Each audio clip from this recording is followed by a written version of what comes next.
Olá pessoal, tudo bem? A gente agora vai conversar sobre o Brasil já no plano real. Então a gente vai discutir o Brasil entre 1994 e 1999.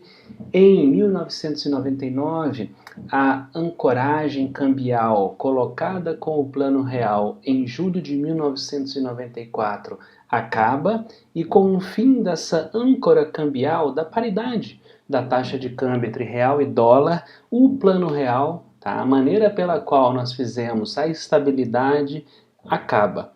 Embora o plano real acabe, tá? O real, essa coisa aqui, ó, a moeda brasileira permanece. Então, o que a gente vai discutir agora é o Brasil no plano real. E o que se define como Brasil ainda na vigência do plano real? Isso que eu acabei de conversar com vocês, a âncora cambial. Tá? Então, âncora cambial é o período de taxa de câmbio administrada, tá? Que nós temos no Brasil, e esse período de taxa de câmbio administrada vai de julho de 94 a janeiro de 99. Quando a gente está conversando sobre o Brasil no plano real, tá? Esse é o nosso objetivo, e aqui eu estou discutindo com vocês o objetivo da aula. Quando a gente está discutindo o Brasil no plano real, no fundo, a gente vai ter duas discussões, tá? A primeira das discussões diz respeito a toda a luta que foi feita no Brasil para se manter a paridade cambial, e com a paridade cambial, tá, toda a estrutura lógica da estabilidade monetária com o plano real. Então entendamos, tá? Nós fizemos no plano real o que eu acabei de comentar. Nós tínhamos uma taxa de câmbio que era administrada. Isso daqui era uma peça-chave do plano real, porque estabilizava o valor do real em relação ao dólar. E esta estabilidade era a peça-chave da nossa estabilidade monetária, porque fazia, tá, como a gente viu no vídeo anterior sobre o plano real, a sua lógica de funcional e a sua lógica prática, a sua lógica teórica de concepção e lógica prática, a estabilidade monetária pedia essa âncora, porque a âncora cambial no campo mais subjetivo daquilo que é a moeda gerava confiança dos agentes no real, a nova moeda. No campo prático, a moeda, tá, no campo concreto, a moeda ancorada no dólar trazia, tá, por exemplo, a redução do efeito pass-through, tá? Acho que eu escrevi errado. Não, acho que está certo. Então, o efeito pass-through é quando os preços domésticos são contaminados pela taxa de câmbio. Como nós fizemos um câmbio que era administrado, e ele foi administrado em um patamar muito valorizado, o que é isso? Precisávamos de poucos reais para comprar um dólar, nós estávamos tirando esse efeito de contaminação do câmbio sobre os preços domésticos. Agora, por exemplo, em junho de 2021, quando eu estou gravando esse vídeo, o IPCA, que é a nossa meta de inflação, alcançou 8% ao ano, no acumulado em 12 meses, tá? E isso daqui muito é efeito do câmbio, é efeito da desvalorização que se teve ao longo de 2020 e 2021 da taxa de câmbio, isto é, a gente precisa cada vez mais de reais para comprar um dólar, tá? Isso daqui fez com que os nossos preços fossem contaminados, tá? Então, vejamos, né, isso aconteceu ao longo de 2020, 2021, agora nesse mês de maio, mês anterior à gravação desse vídeo, o câmbio tem arrefecido, que vai nos ajudar daqui a pouco. Tá? Mas lá em 94 até 99, nós fizemos uma ancoragem com o câmbio bem valorizado, com o câmbio bem apreciado, e uma das razões para a gente fazer isso era evitar o pass-through, no campo mais prático da operação da moeda. Além disso, tá, a gente quis instituir competição externa à produção brasileira. Tá? Então, vejam, a gente fez esse câmbio supervalorizado para fazer com que os produtores nacionais não pudessem aumentar o preço tanto quanto queriam, porque eles estavam sujeitos naquilo que é, eles estavam sujeitos naquilo que é tradable, ou seja, que a gente pode comprar de qualquer país se a gente bem entender que a gente deseja esse produto. Por exemplo, esse headphone eu posso comprar tanto do produtor nacional quanto importar da China, dos Estados Unidos. O que eu vou olhar para isso? Só o preço, né? E aí tem um preço, se eu quero importar, que é um preço-chave. Qual é esse preço-chave? A taxa de câmbio. Se a taxa de câmbio é apreciada, eu importo mais fácil. Assim, o produtor nacional está sujeito à competição, logo ele não vai marcar o preço que quer. Isso era uma das estratégias do Plano Real. Por quê? Porque o Plano Real entendeu que o nosso parque produtivo ele vem do seu processo de industrialização muito protegido, agora era hora de forçá-lo à competição. Tá? Então, dessa forma, né, percebe-se que essa ancoragem cambial ela tinha vários efeitos concretos para a estabilidade monetária. Foi o que eu falei para vocês agora há pouco. Tá? Então, o que a gente vai perceber desse período 1994 a 1999, o Brasil, sob a ancoragem cambial, o Brasil no Plano Real, o Plano Real pedia essa ancoragem cambial, o que a gente vai perceber é uma luta para fazer com que essa administração cambial aconteça. Tá? Então, por um lado, a nossa aula tem essa perspectiva, por outro lado, é discutir lá no final da aula as reformas econômicas que foram feitas na intenção de reestruturar a economia brasileira, isso quer dizer reestruturar o nosso parque produtivo privado e também a maneira pela qual o Estado atua. Bora? Então, são essas duas coisas que a gente vai discutir agora nesse período 1994-1999, o Brasil no Plano Real. Tá? Por que eu estou chamando a atenção, sendo enfático? Porque o Brasil continua no real, mas não mais dentro do Plano Real. Tudo bem? Então, bora lá. Primeiro vamos falar sobre a luta para se salvar o real. Tá? E essa luta para se salvar o real, lembremos, é a luta para manter a administração do câmbio, o que é peça-chave para a estabilidade monetária. E por que é que existe uma luta para se salvar o real? Bem, se está lutando por alguma coisa é porque existe algum desafio pela frente. Qual é o desafio que o Brasil enfrentou, tá, a partir da implantação do Plano Real em julho de 94? São 4 desafios. Vamos lá, tá? O que a gente teve inicialmente, tá? Como é comum, toda vez que acontece um processo de estabilização monetária, como há uma queda da inflação e uma troca de moeda, a renda das pessoas naquela nova moeda sem inflação aumenta em termos reais. Tudo bem? Então vamos entender isso daqui em pormenor. O poder de compra, ele é basicamente essa continha, essa relação aqui. Então eu tenho R$1, por exemplo, na mão, vamos botar 10 que fica mais fácil. O quanto esse real compra depende do nível de preços, esse P. Se o nível de preço sobe, tá, o poder de compra cai. Beleza? Agora, o que está acontecendo no Brasil? O Brasil estabilizou. Tá? Então, nós não temos mais essa subida de nível de preço. Tá? E isso vai fazer com que o real, que é a nova moeda que as pessoas têm, consiga oferecer a essas pessoas uma renda real, tá? Uma capacidade de a renda comprar as coisas igual à renda real maior. Toda vez que isso acontece em processo de estabilização aqui no mundo inteiro, há superaquecimento econômico, porque as pessoas ganham renda, elas trocam essa renda por bens materiais, tá? Por outros serviços igualmente, que elas querem ter para dar conforto material na vida, tudo bem? Então, a recuperação da renda real, quando há processo de estabilização, normalmente superaquece a economia, e isso é uma coisa que se precisa cuidar se você quer manter o quê? A estabilidade monetária que foi oferida com um determinado plano de estabilização, como o Plano Real. Além disso, tá? Finalzinho de 94 acontece uma crise no México, tá? Por que essa crise no México aconteceu? A mesma coisa que acontece no Brasil, mas em 99. Então é o próximo vídeo. Mas em miúdos, rapidamente, melhor dizendo, miúdos é em detalhe, rapidamente não é em miúdos. Então, só sendo rápido aqui, porque o que acontece no México acontece no Brasil em 99 e o próximo vídeo é sobre isso. Mas o que vai acontecer no México o México tinha o peso, tá, administrado em relação ao dólar, tá? Então o peso era administrado com o dólar, tudo bem? E ali em 94 há um ataque especulativo contra o México e os capitais internacionais que lá estavam internalizados refluem do México, tirando o dólar do México, que causa uma crise de balanço de pagamentos. Por quê?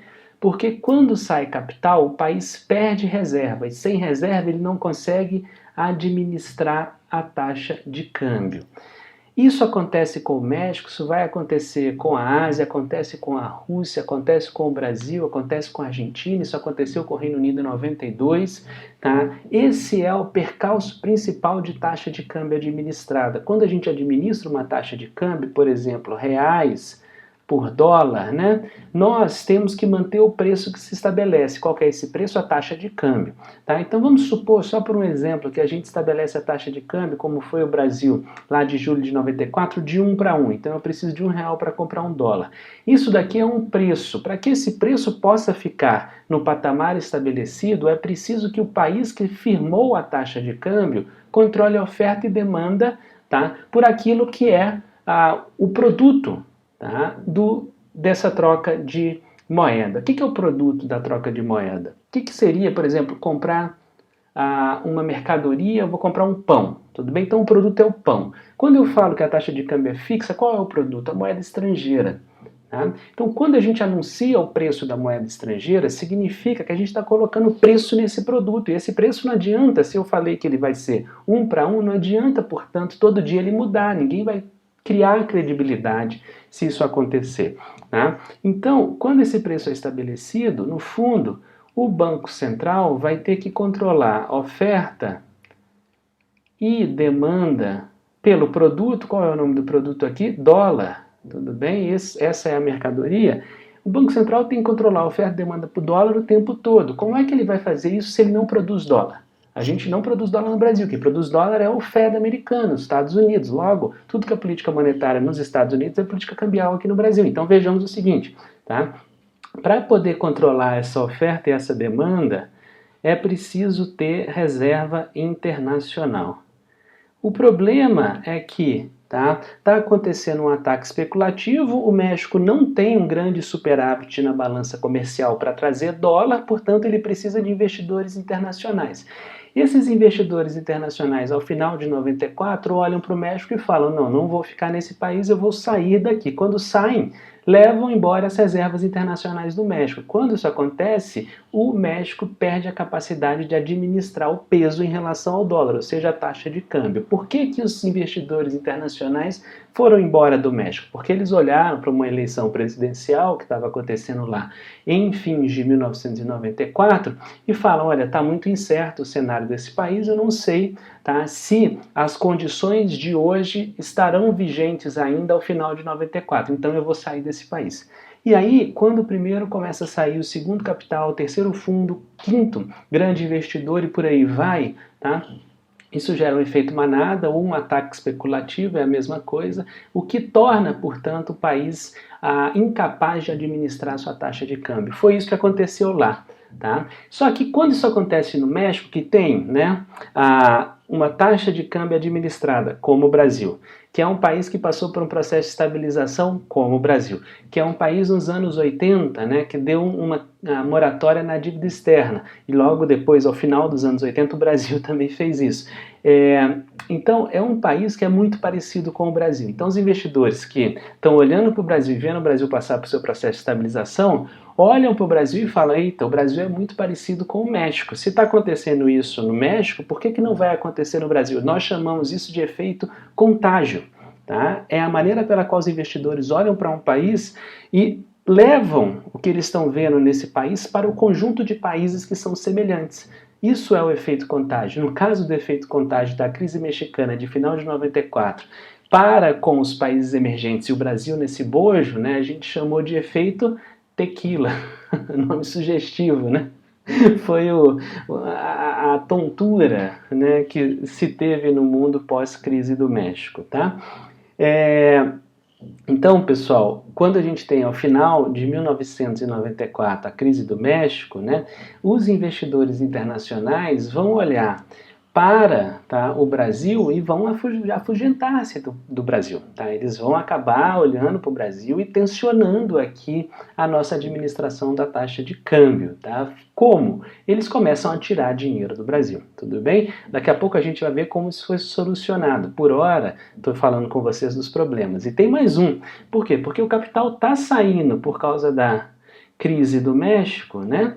E o Brasil, como a gente acabou de conversar, fez a sua paridade cambial, a sua âncora cambial, com um câmbio bastante apreciado, porque ele queria forçar a competição internacional sobre produtos tradables, comercializáveis, aquele que a gente consegue comprar, o headphone, como eu falei com vocês, tudo bem? E isso, claro, vai fazer com que os brasileiros comprem do exterior. Então a gente tem um aumento intenso das importações. Sabe o que veio aqui no Brasil nesse período? As lojas de R$ 1,99, ou seja, as lojas de importado, tá?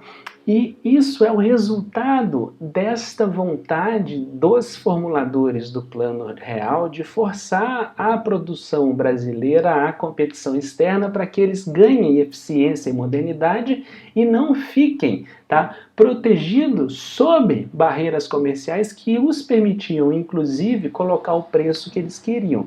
Tudo bem? Então, o resultado disso foi um aumento intenso de importações.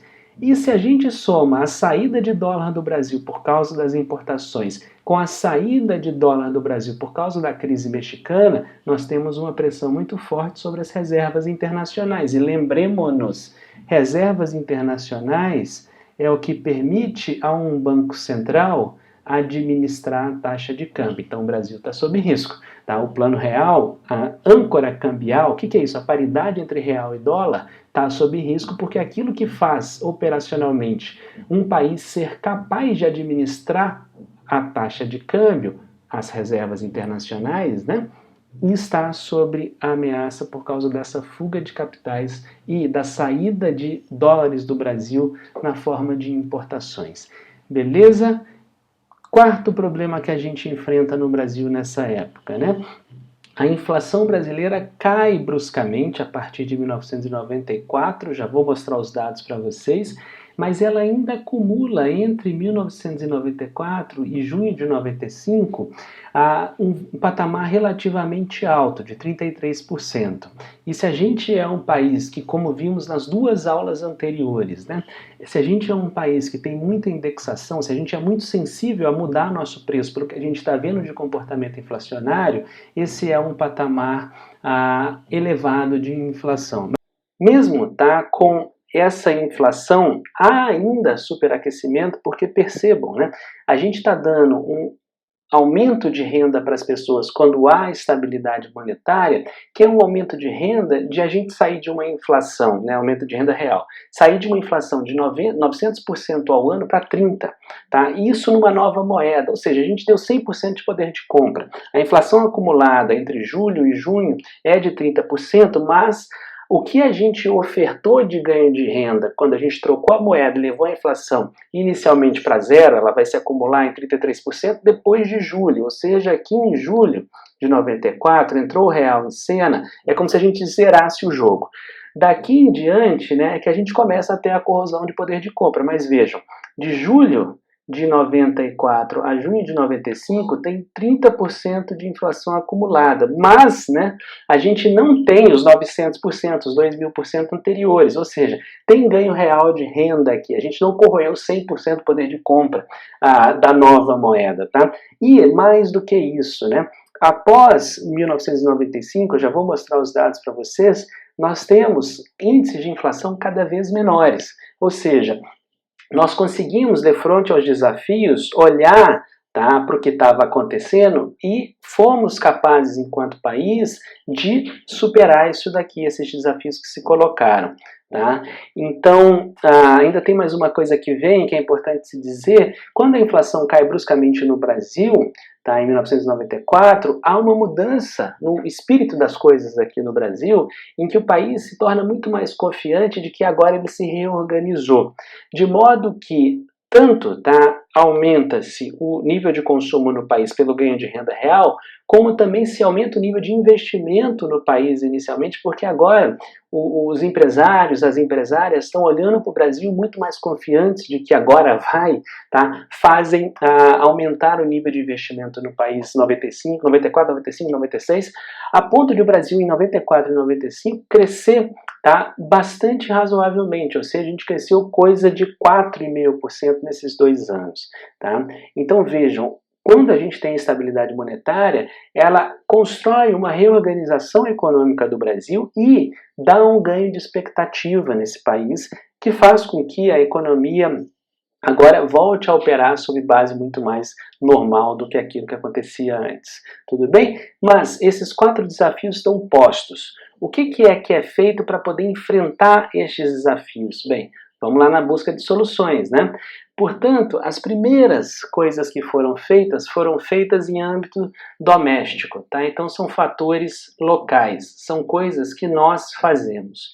Essas 2 ações são fatores nossos, tá? A primeira, a gente permite microdesvalorização. Então isso daqui é importante. O Brasil, tá, em julho de 1994, quando colocou o Plano Real, disse o seguinte: R$1 é igual a $1. Está lá na medida provisória que colocou o real em circulação. Então, R$1 é igual a $1. Isso é julho de 94. Vem a crise do México, tá? Em dezembro de 94, e o Brasil vai permitir que aconteçam microdesvalorizações. O que é isso? Agora, tá, a gente vai ter uma banda em que, por exemplo, 1,3, tá, reais no máximo vai valer $1, tudo bem? E ele vai, no mínimo, melhor dizendo, e ele vai poder chegar até 1,5. Então, ao longo de um dia, o dólar pode ele pode oscilar, tá? Ele pode variar dentro desse intervalo, tudo bem? Então, nós teremos nessas condições, olha, o real, por exemplo, necessário para se comprar $1, podendo, tá, sair de 1,3 e chegar até 1,5. Nesse caminho, o Banco Central não faz nada, é o mercado que está atuando. Mas quando chega nos extremos, tá, o Banco Central atua, tal qual nós já vimos aqui. Tá? O Banco Central atua... Opa, cadê? Perdi. Aqui, ó. Tá? O Banco Central vai atuar usando suas reservas internacionais para poder fazer o dólar permanecer dentro do intervalo que ele colocou. Por que a gente chama de microdesvalorizações? Bem, porque vai se permitindo ao longo do tempo que se use, tá, uma quantidade maior de reais para comprar $1. O que é isso? Desvalorização. Mas a questão de micro é porque piso e teto, então piso está aqui, o valor mínimo, e teto, o valor máximo, são muito próximos. Tá? Então vejam, o que é isso daqui? Bem, então a gente saiu do câmbio fixo, que era o que tínhamos, e passamos, já em 94, ao câmbio administrado.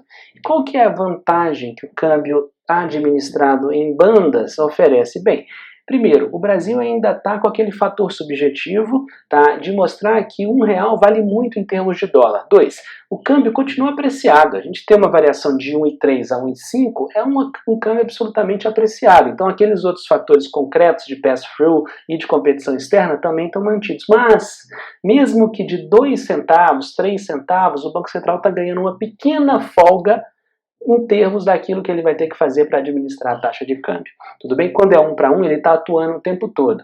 Quando se tem essa banda cambial, ainda que micro, tá, estabelecida, que seus valores máximo e mínimo, piso, tá, e teto sejam muito próximos, enquanto o dólar estiver variando dentro da banda, o Banco Central não atua. Então ele ganha uma pequena flexibilidade. Tudo bem? O que mais que a gente faz? A gente eleva a taxa de juros muito intensamente. Para quê? Para atrair investimento financeiro externo e compor reservas internacionais. Daqui a pouquinho eu vou mostrar o gráfico para vocês que mostra a altura da nossa taxa de juros nessa época, como forma de falar para o capital estrangeiro: ei, invistam aqui que o Brasil está remunerando bem. Isso faz com que haja entrada de investimentos financeiros, e com esta entrada de investimento financeiro a gente compõe reserva e administra a taxa de câmbio. Tá? Esses 2 fatores, como eu disse para vocês, eles são fatores domésticos, internos, que mostram, tá, que o governo brasileiro está se empenhando ao máximo para poder defender o real. Isso constrói na política econômica brasileira credibilidade. Os agentes internacionais falam, não dá para confiar no Brasil, porque veja, ele está fazendo tudo que ele pode para manter o real ali como moeda e a estabilidade monetária com âncora cambial funcionando, tá? Eis a luta para se salvar o real, tudo bem? E tem um fator externo. O fator externo é que, passada a crise do México no final de 94, em meados de 95, a liquidez internacional volta a ter bom humor, ou seja, os investidores internacionais, os grandes fundos, os donos do capital financeiro que se movimentam ao redor do mundo, né, eles olham e falam, não, passou a crise do México, o cenário agora é muito mais confortável, então vamos voltar a investir ao redor do mundo. Tá? E nesse cenário, o Brasil, que está fazendo esse esforço todo, está construindo credibilidade, mostrando que ele não vai permitir a desvalorização e vai seguir o que ele disse, né, ele passa a receber capitais internacionais e a situação vai melhorar ao longo de 95. Porém, tá, essa luta para se salvar o real é um filme que vai se repetir muito intensamente no período de 95 a 98. A situação é boa de meados de 95, como a gente acabou de ver no nosso fator 3, até julho de 97. O que acontece em julho de 97? A crise da Ásia. E aí a calmaria acaba e esse filme para salvar o real vai ser absolutamente o filme que vai passar na sessão da tarde. Nós veremos altas confusões em 97 com a crise da Ásia, em 98 com a crise da Rússia, em 99 com a crise do Brasil e depois em 2001 a Argentina sofre a dela. Tudo bem? Então esse filme da luta para se salvar o real, ele aqui está colocado, não é só para contar a história de meados de 94 a meados de 95. É para contar a história de meados de 94 a meados de 95 e depois de meados de 97 ao começo de 99, quando o Brasil, então, por fim, sofre a sua crise cambial, tal qual o México sofrera em dezembro de 94. Tudo bem? Então vejam, se vocês são policymakers, se vocês são os realizadores da política econômica brasileira entre 94 e 95, vocês vão ter muito trabalho. Depois, de meados de 95 em diante, quando o cenário fica melhor, a situação é boa, é muito mais confortável, aí 95, 96, meados de 95, 96 como um todo, primeiro semestre de 97, situação boa, de 97 em diante, olha, haja coração, diria Galvão Bueno. Tudo bem? Olha só, uns dados para vocês. Aqui é a taxa de juros, tá? Esse gráfico 4 foi de onde eu tirei, deixa isso para lá. Isso daqui é a nossa taxa de juros básica. E vejam, né, de 94 a agosto, vamos pegar só para a gente ter uma referência aqui, ó. Vejam o patamar que essa taxa básica de juros é estabelecida para poder enfrentar esse período inicial bem desafiador, tá, da estabilidade monetária e da necessidade de se manter a âncora, ou seja, a paridade cambial, seja inicialmente com câmbio fixo, seja depois com administrado em pequenas bandas de variação. Hoje, só para se ter uma ideia, nesse junho de 2021 em que eu gravo esse vídeo, a nossa taxa básica de juros está em 3,5% ao ano. Tá? Olha aqui, em 94, quando a gente inicia o Plano Real, ela está em 65%. Tá? Lá, no auge da crise do México, vejam aqui essa guinada, é a crise do México. Tá? Ela volta lá para 66%, 67%. Tudo bem? Era uma coisa que para a gente hoje é irreal. Né? E depois, vejam, no período de calmaria, como eu comentei com vocês, ela cai. Tá? A taxa vai cair, ela vai chegar a alguma coisa próxima a 20% ao ano e depois, tá, com a crise da Ásia aqui em 97, a gente volta a ter taxas mais elevadas, não chegam, né, ao nível do início do Plano Real, que é a luta para salvar o Plano Real, tá, mas nós teríamos taxas de juros bastante elevadas aqui, tá, em 99, 98 para 99, eu me lembro que ela chega a 42%, isso daqui eu já era um adolescente entrando no ensino médio, e isso daqui me estimulou muito a estudar economia, porque eu não entendia nada, mas vi o William Bonner já falando isso na televisão, no Jornal Nacional, de que a taxa de juros brasileira estava subindo para poder enfrentar os efeitos da crise da Ásia e da crise da Rússia, tá, que aconteceram ali em 97, 98. A nossa crise está aqui, ó. Janeiro de 99, tudo bem? Mas o que importa para a gente nesse instante é essa luta para salvar a real. Um filme que está aqui em 94 e 95, e como eu disse para vocês agora, vai se repetir 97 em diante. Calmaria está só aqui, vejam, na calmaria a taxa de juros básica pode cair, porque os capitais internacionais estão mais alegres, a gente não precisa pagar tanto para trazê-los ao Brasil e conseguir fazer a administração do câmbio, peça-chave da estabilidade monetária no plano real. Olhemos agora, tá, a taxa de câmbio, tudo bem? Vejam aqui a taxa de câmbio, isso daqui é a taxa de câmbio entre o real e o dólar, e vejam que como ela é super estável, né? Ao longo de 1995, tá, até 1999, janeiro, ou se quiser, dezembro de 98. O que é isso? A administração da taxa de câmbio. Tá? Vejam, o câmbio não é fixo o tempo todo. Por quê? Como acabamos de conversar, quando vem o chacoalhar da crise do México, tá? A nossa taxa de câmbio foi permitida flutuar, mas ela foi permitida flutuar muito pouco. E é por isso que a gente vê essa constância, né, da taxa de câmbio ao longo do tempo.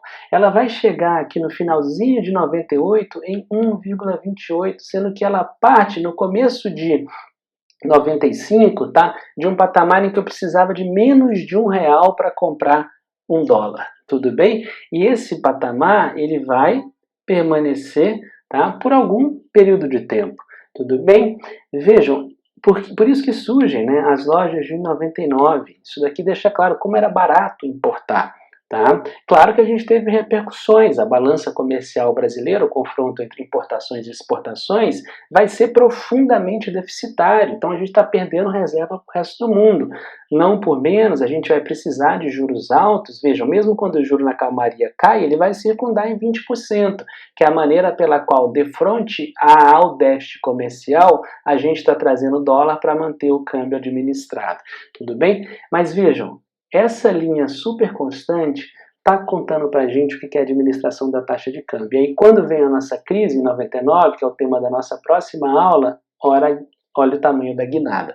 Tá? Mas aqui ilustro para vocês com tranquilidade, basta olhar o olho para esse gráfico, bater o olho nesse gráfico e falar, agora eu entendi o que é câmbio administrado. Ele está mudando, o patamar não é rígido, mas está mudando absolutamente de forma controlada.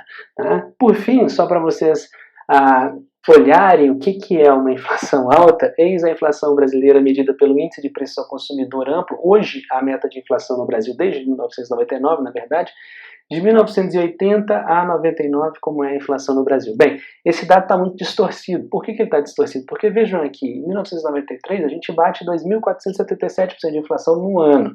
Isso daqui muda a escala do gráfico, então quando a gente vem em 98 para 1,6, tá? A linha que está me mostrando a inflação anual está colada no eixo horizontal, tudo bem? Mas, quando eu chamei a atenção para vocês agora há pouco, vejam a inflação em 94, 916%. Por quê? Porque até 30 de junho de 1994, a gente tinha inflação. Então, esse dado de 1994 está embutindo a inflação. Depois de julho é que a gente vai ter essa guinada tremenda da inflação. Vejam 95, que a inflação ficou ali em 22%. Foi aqui que eu falei que a inflação ainda está preocupando. Tá? Mas é claro, é o período de passagem de uma realidade inflacionária com uma moeda velha para uma nova realidade sem inflação, desinflacionada e com uma nova moeda. Essa transição está marcada em 94. Tá?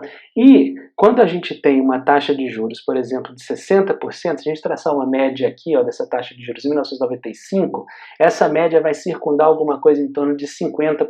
Então a gente tem uma taxa de juros de média 50% em 95, para continuar fazendo com que também, além do câmbio administrado, né, para fazer também com que o nosso índice de inflação vá para patamares cada vez menores. Isso é um resultado alcançado pelo Banco Central Brasileiro. Vejamos, 96 a gente tem uma inflação abaixo de 2 dígitos e de 96 em diante a inflação vai superar 2 dígitos. Então, de 1996 a 2021 a inflação fica maior do que 10% apenas 2 vezes. Então, nós resolvemos o processo inflacionário.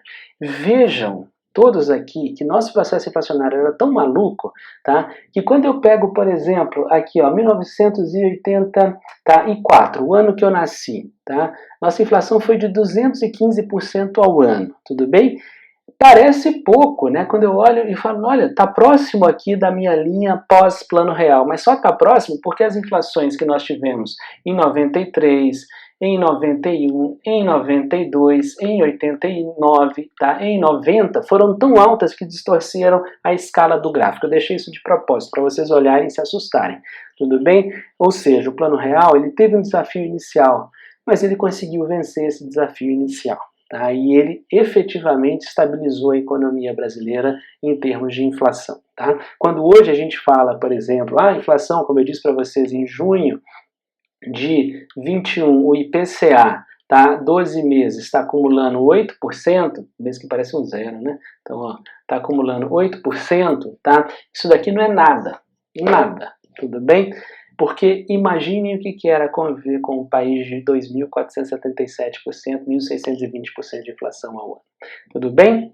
Pois bem, como nós conversamos agora há pouco, né, a gente teve duas coisas muito marcantes nesse período 1994 a 1999. Por um lado, essa luta para salvar o real. Por outro lado, a reestruturação da economia brasileira, tá? A modernização da economia brasileira, isso tudo a gente vai dar um outro nome, as reformas. Tudo bem? E o Plano Real conseguiu fazer um conjunto amplo de reformas. E essas reformas podem ser compreendidas como uma luta, como uma intenção de modernizar a economia brasileira. E essa modernização tem duas frentes.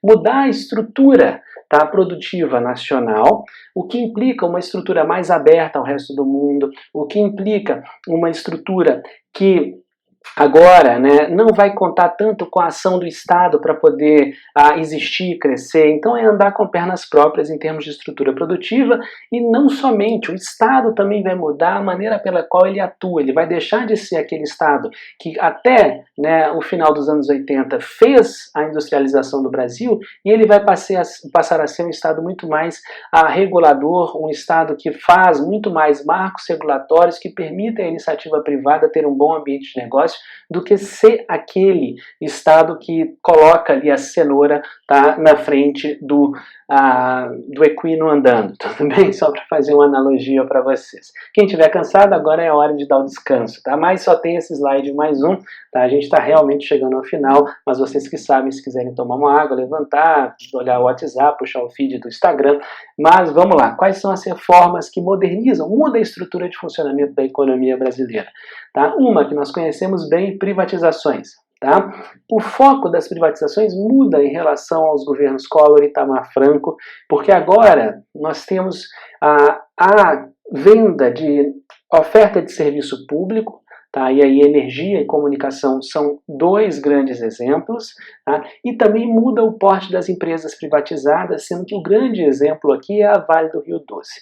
As privatizações brasileiras, elas somaram de 94 aqui, que a gente está falando, né, até 99, um contingente de 100 bilhões de dólares acumulados com compradores nacionais e compradores estrangeiros, tá? O que ajuda, claro, a trazer recursos para o Brasil, tá? E veja-se, né, em 1997, o conjunto de venda de empresas estatais acumula um total de 27 bilhões de dólares, tá? O que naquela época era muita grana, e 38 bilhões acumulados em 98, só para mostrar 2 anos em que a gente tem entrada excepcional de recursos, e no total mais de 100 bilhões foram vendidos, tá? De empresas estatais foram vendidos.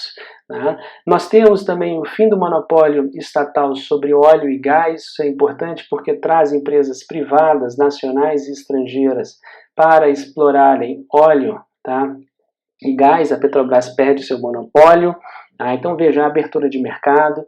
Existe também, isso é crucial, uma mudança no tratamento de capital estrangeiro em setores que eram antes muito regulados, ou seja, a gente está baixando de fato barreira comercial, a gente está tirando protecionismo. E antes no Brasil, o que existia, né, antes dessa reforma trazida com o Plano Real, o que existia era que se você fosse explorar, por exemplo, mineração e fosse empresa estrangeira, você não tinha, tá, a mesma regulação de uma empresa nacional. Isso agora acaba. Então, tá, empresas estrangeiras que passam a entrar no Brasil para explorar, coloquei aqui comunicações ou mineração, elas têm igualdade com relação às empresas nacionais. Então a empresa nacional, no fundo, deixa de ser protegida. Esse é o grande ponto, tá, do que está sendo feito aqui. O Estado, né, ao invés de ser um produtor, ele passa a ser regulador da produção privada. Acabei de falar isso. Como é que a gente vai regular? Bem, criam-se as agências reguladoras, tá, que têm um poder de criar legislação e de fiscalização sobre a iniciativa produtiva privada, e aqui nós conhecemos várias, né? A ANTT, Anatel, nós temos a ANP, Ancine, de diferentes épocas, tá? Mas todas essas estão aqui nesse período, a ANS, ANA, Agência Nacional da Água, Agência Nacional de Saúde Suplementar, Transportes Terrestres, Telecomunicações, Petróleo, Cinema, tudo isso daqui está fazendo o quê? Está construindo, tá, a regra e está fiscalizando. Então são órgãos de fiscalização e controle dos setores em que cada agência, tá, existe. Então, a Agência Nacional das Águas vai cuidar de tudo aquilo que é relativo ao fornecimento de água e coleta de esgoto no país. Beleza? O Estado agora, ele vai poder produzir isso? Vai, tá? Mas ele vai se submeter agora à regra do próprio Estado, a regra colocada pela Agência Nacional de Regulação sobre ali. E essa agência tem o poder de multar, tem o poder, tá, de, porventura, interromper determinada empresa de ofertar serviço público se esta empresa, por exemplo, não cumprir os requisitos colocados pela agência reguladora. Então agora a gente coloca ali o Estado como criador de marcos regulatórios e não mais como produtor específico. Ele até pode estar como produtor específico, mas ele estará competindo com outros produtores e muito destes vindos da iniciativa privada. Tá? Então essa é a mudança central desse Estado produtor que vinha até o final dos anos 80 para um Estado regulador, tá? Um Estado que faz regra e controle das atividades produtivas dos diversos setores, que são muito mais agora feitas pela iniciativa privada, e é inclusive por isso que o nome privatização existe. Tudo bem? O que aconteceu também, né? O governo federal, depois que ele reorganiza, né, as condições monetárias do Brasil, ele vai precisar tomar conta muito intensamente da maneira pela qual estados e municípios, além dele mesmo, a gente já viu isso com o PAI, né, o Programa de Ação Imediato, que é um grande processo de ajuste fiscal, que depois vai, né, ser transformado no Fundo Social de Emergência. A gente vai ver um outro, Fundo de Estabilização Fiscal, é a mesma coisa, o outro só mudou o nome, mas vejam, o governo federal fez o seu ajuste fiscal, e isso daqui foi crucial para que se constituísse finanças públicas que não necessitavam da inflação para serem viáveis, para serem equilibradas, tudo bem? A gente viu isso no vídeo passado, recobrem lá. Mas estados e municípios também precisavam se reorganizar. E uma coisa que o governo federal vai fazer para permitir mais espaço a estados e municípios reorganizarem as suas finanças é assumir as dívidas que esses estados e esses municípios, os de grande e médio porte em termos de municípios, estados todos, tá, tinham com os diversos credores. Então, tudo aquilo que era dívida de Estado e município de grande e médio porte, tudo aquilo que era dívida com fornecedor, dívida com organismos internacionais, dívida com setor privado, tá? Tudo aquilo que era essa dívida de estados e municípios, o governo federal fala, não, agora é comigo. Tá? E agora é comigo e as condições de pagamento são essas. Então o governo federal vai lá e paga a dívida que os estados e municípios tinham, e esses estados e municípios passam, ao invés de ficar endividados com aqueles antigos credores, agora são endividados com o governo federal. Tá?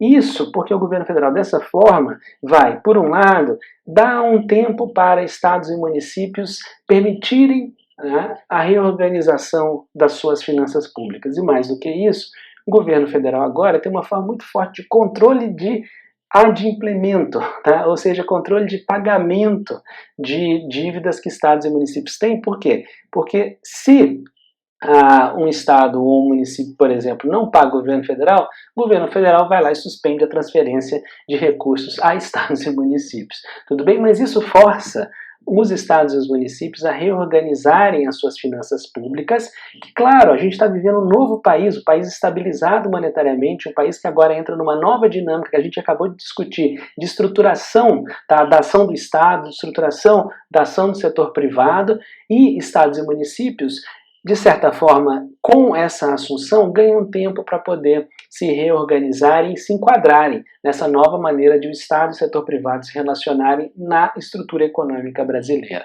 Tudo bem? Então aqui é como se nossos familiares falassem o seguinte: olha, Fábio, eu estou assumindo a sua dívida que você tem com o botequim. Você vai me pagar, eu já paguei o botequim, não se preocupe com o botequim, agora se preocupe comigo. Só que inicialmente eu vou te dar a condição A, B, C, para você reestruturar a maneira pela qual você trabalha, reestruturar suas finanças pessoais e a partir disso passar a me pagar. Tudo bem? Essas dívidas estão aí rolando, vira e mexe a gente vê planos de reestruturação das finanças estaduais. Então o governo federal vai lá e suspende o pagamento da dívida de estados e municípios para com o governo federal para permitir que estados e municípios respirem no meio dessa crise toda que a gente está vivendo. Tá? Que dívida é essa? Essa daqui que eu acabei de falar com vocês, que foi criada, tá, entre governo federal, governo estadual e governos municipais dos grandes e médios municípios do Brasil, lá no bojo do Plano Real, como uma das medidas de reestruturação das finanças públicas do país como um todo. Vamos lá, mais 3 reformas, uma muito importante, saneamento do sistema financeiro nacional. Como a gente viu no vídeo lá do governo Collor, né, bancos e instituições financeiras no Brasil ganhavam muito naquilo que a gente chamou de floating inflacionário, lá no primeiro vídeo sobre o governo Collor. Tá? A gente fala muito disso. E se bancos, né, instituições financeiras ganhavam muito com floating inflacionário, quando acaba a inflação, eles deixam de ter fonte de ganho. Governo, né, Banco Central, Autoridade Fiscal, Tesouro, Ministério da Economia, na época da Fazenda, muito interessados em resolver essa dificuldade que o sistema financeiro nacional estava passando, né, eles vão fazer uma ampla reforma do sistema financeiro, que envolve a reforma do sistema financeiro privado, sistema financeiro estadual, sistema financeiro federal. Isso tudo é feito com um conjunto grande de medidas, são 6 medidas que são tomadas. Vamos lá, tá? Reorganização societária facilitada, ou seja, isso daqui tem muito que ver, né, com se permitir que capital social fosse colocado nos bancos, tá, para permitir que eles agora fossem capitalizados a bem de conseguirem competir e existir em um novo cenário sem inflação, sem poder ganhar com a intermediação rápida de dinheiro que acontecia quando existia alta inflação. Isso também, nessa reorganização societária facilitada, tem muito que ver com o estímulo à entrada de bancos estrangeiros no Brasil para forçar a competição e fortalecer o tamanho dos bancos nacionais, e também tem muito que ver com esse estímulo que aconteceu de se ter conglomeração bancária, porque quando tinha hiperinflação, tá, os bancos eles simplesmente ganhavam trazendo dinheiro de um lado para o outro. Tudo bem? Então você poderia ter um conjunto grande de pequenos bancos que eles estariam ganhando nessa margem de pegar dinheiro dos correntistas que querem se proteger da inflação e passar para sobretudo para o governo que estava rolando toda a dívida pública no overnight. Então, só de pegar esse recurso e ficar levando de um lado para o outro, os bancos já ganhavam. Então, pequenos bancos poderiam existir tranquilamente. Agora, sem isso, tá, o Banco Central entendeu que seria interessante estimular um pouco de conglomeração bancária. Legal, a ideia é boa, acabou ultrapassando demais o desejado, porque hoje no Brasil 5 bancos dominam 88% do mercado de crédito. Tá? Então, foi um pouco além do que era almejado inicialmente. Tá? Houve a privatização de bancos estaduais, vocês vão se lembrar do Banespa, quem é mineiro do Benge, quem é goiano do BEG, quem é carioca do Banerj. Então, esses bancos foram todos privatizados. Isso também tem muito que ver com essa questão de reestruturação de dívidas estaduais e municipais, que no fundo é uma grande reestruturação das finanças públicas do Brasil. Tá? Dificultou-se a abertura de novos bancos. Isso é o que eu acabei de explicar para vocês. No fundo, o que se queria na época era fazer com que existisse um conjunto grande de bancos, ok, tá? Mas não um conjunto enorme de bancos. Por isso que tem toda essa facilitação da reorganização do capital social dos bancos, esse estímulo à conglomeração bancária, quer se fazer que se tenha um conjunto grande, mas menor de bancos em relação ao que se tinha no período da alta inflação, tá? E que esses bancos fossem mais fortes, conseguissem sobreviver agora fazendo aquilo que o banco faz, que é vender, tá, serviço financeiro, e não mais como se fazia no Brasil, ganhando na intermediação diante da alta inflação. Tá? E por fim, o Banco Central se tornou aprimorado em termos de controle e fiscalização do sistema bancário. Isso daqui é como se vocês entendessem o que eu acabei de explicar, o Banco Central como uma agência regulatória, como ele também é. Tudo bem? Ele é muito mais do que isso, mas ele também é isso. Tá? Vamos lá. Penúltima reforma que se tem, a reforma, sempre ela, da Previdência, e no caso específico do Brasil, ela foi feita em 2 etapas, tá? No governo Fernando Henrique Cardoso, ao longo de 1998. A primeira etapa implementou a idade mínima para aposentadoria no serviço público, 48 anos para mulheres, 53 anos para homens, hoje está em 60, 65. Essa primeira reforma aumentou a contribuição paga pela ativa por aqueles que estão trabalhando, tá, e pagando a contribuição para a Previdência Social, e ela tirou também, ela tirou da Constituição Federal, tá, o cálculo dos benefícios da aposentadoria do setor privado, fazendo com que, tá, não se precisasse de reforma constitucional quando se estiver calculando os benefícios que forem dados aos receptores da aposentadoria. Uma coisa está mantida, que é o vínculo do mínimo, do benefício menor ao salário mínimo, tá? Mas a fórmula de cálculo já saiu da Constituição, tá? Aqui nessa reforma de 98. E depois, tá? Aqui na passagem de 98 para 99, vejam, existiu a implementação da idade mínima, tá, de aposentadoria no serviço público, mas não no privado. E para corrigir isso, né, e impedir que as pessoas se aposentassem muito cedo no setor privado, foi criado o fator previdenciário. O que é isso? Tá? O fator previdenciário, ele coloca um desconto para uma relação entre qual é a idade da pessoa e quanto tempo ela contribuiu. Tá?